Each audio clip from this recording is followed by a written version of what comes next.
Good day everyone, I am Ira Gordula. I am Chana Rose Media. I'm Risa P. Canyano.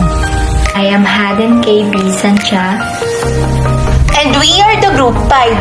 And today we gonna do a group reporting that talks about the achievements of former President Benigno Aquino in the field of science and technology. And how these achievements and his administration help shape the Philippines as a nation. Okay, let's start! First of all, let us all know who is Benigno Aquino III. Benigno Simeon Cuanco Aquino III was born on February 8, 1960. He is also known as Noynoy Aquino and colloquially as Pinoy. He was a Filipino politician who served as the 15th President of the Philippines from 2010 to 2016. Before being elected President, Aquino was a member of the House of Representatives and Senate from 1998 to 2010 and also served as a Deputy Speaker of the House of Representatives from 2004 to 2006. Now, let us all know the achievements in the field of science and technology under the Pinoy administration.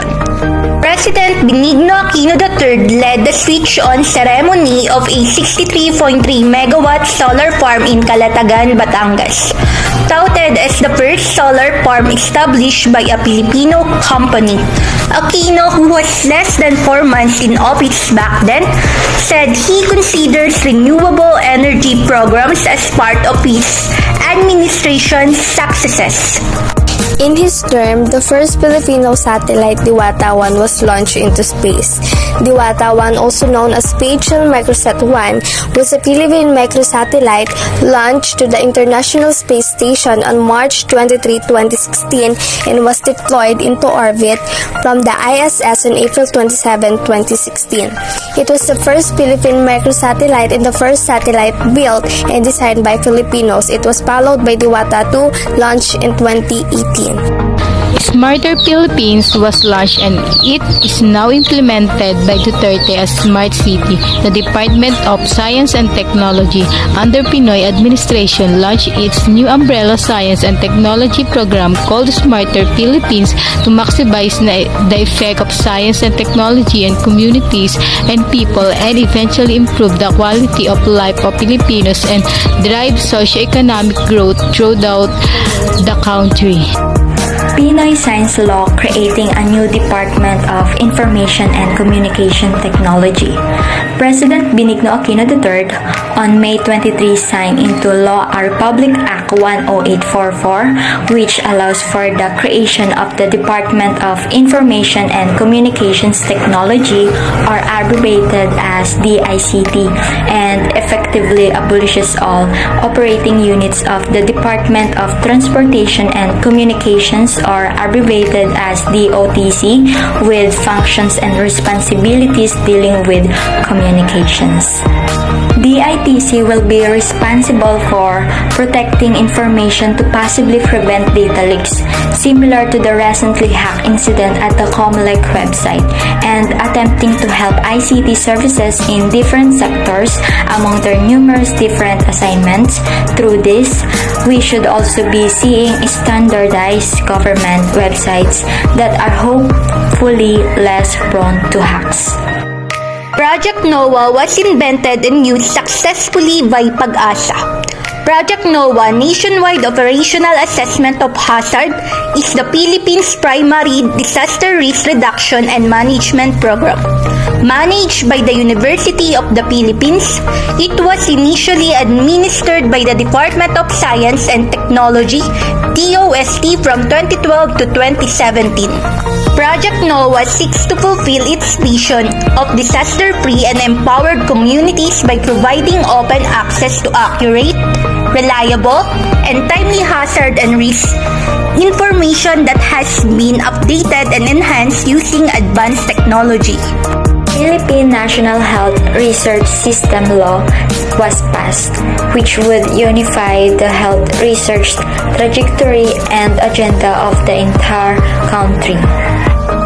The budget and theme for the National Space Development Program, which aims to establish the Philippine Space Agency, were also set. Although the team decided not to commence in 2015 to avoid being scrapped by the next administration. Duterte, of course, did not do nothing about it. If you try to remember, they were planning to build a rocket launch pad either in Laguna or Davao back then. Also, here are some of his other achievements. Mosquito OL drop system, K-12 program, Deng Baksha, Moses Stop, E-Trike, NAIA Expressway, Syntax Law, RH Law, and many more. And finally, let's talk about how Pinoy administration shapes the Philippines as a nation, and how his achievements in science and technology help shape the Philippines as a nation. Under Pinoy administration, the Philippines has undergone a radical transformation from having a government that institutionalized corrupt practices to one that provides public service founded on the principle of transparency, accountability, and integrity. From being home to a citizenry clamoring for change to nurturing a nation empowered and actively working together for greater opportunities for inclusive growth. To sustain the country momentum, the Aquino administration improved good governance reform it has established, which include strengthening the mechanism necessary for the swift and efficient delivery of service to Filipinos. His administration reformed its procurement and budgeting process to promote efficiency and reduce opportunities for corruption, preventing the waste of billions of pesos taxpayers' money. This turn has allowed our national government back then to channel funds to the most immediate needs of the public into programs that include massive investment in social service, health, and education in order to enhance and empower our human capital, which then encourage expensive, equitable growth. Lead credit ratings agencies have placed the Philippines at the investment grade level, even as they predict continued favorable economic prospects for our future, and these gains of good governance are being translated into the improvement of the quality of all Filipinos, particularly the poor and the vulnerable. Social services continue to receive their highest share of the national budget, with social intervention and protection programs at the core of our poverty reduction trust. All these changes that Pinoy administration established in the past 3 years and all that they have achieved make up the mere foundation, and the gains of good governance and sustained investment in the welfare of our citizens back then his turn really shapes the Philippines as a nation. To summarize it all, his achievements in science and technology and his administration shaped the Philippines as a nation by building unity and giving all of the Filipinos equal treatment and opportunities, despite of the fact that the Philippines is a diverse country. Truly, former President Noynoy Aquino is a man of honor, as he really did his words kayo ang boss ko. Because as we can notice, his achievements in science and technology really make the life of all of the Filipinos easier, enjoyable, and more comfortable. Through this, the Philippines was shaped as a nation. Now, we the people living here really share many commonalities, not only in education, medicine, but also in science and technology. So, it brings us to the realization that in the Philippines, progressing is not easy, but we can make it by the power of unity. Because Philippines is not just a country, but a nation.